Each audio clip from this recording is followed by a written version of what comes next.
Gujarat ફર્સ્ટનું buzzer વાગી ચૂક્યું છે। બ્રેકિંગ ન્યૂઝ મળી રહ્યા છે। અમદાવાદ બાદ હવે કચ્છમાં બોગસ હોસ્પિટલનો પર્દાફાશ થયો છે। કચ્છમાં સરહદી લખપત તાલુકામાંથી બોગસ ડોક્ટર અને હોસ્પિટલ ઝડપાયું છે।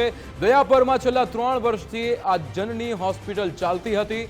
આરોગ્ય વિભાગે પોલીસને સાથે રાખીને તપાસ કરતા ભોપાળું ખોલ્યું છે। ગાયનેક હોસ્પિટલમાં ડોક્ટર તરીકે હાજર મહિલા પાસે કોઈ ડિગ્રી જ નથી। હોસ્પિટલના 5 લાખના મેડિકલ સાધનો કબજે કરવામાં આવ્યા હતા। આપણી સાથે કૌશિક છાયા ફોન લાઈન પર જોડાઈ ગયા છે। કૌશિક, જે રીતે કચ્છમાં બોગસ હોસ્પિટલનો પર્દાફાશ થયો છે, શું વિગતો? જી ચોક્કસથી દયાપરમાં બોગસ હોસ્પિટલનો પર્દાફાશ થયો છે।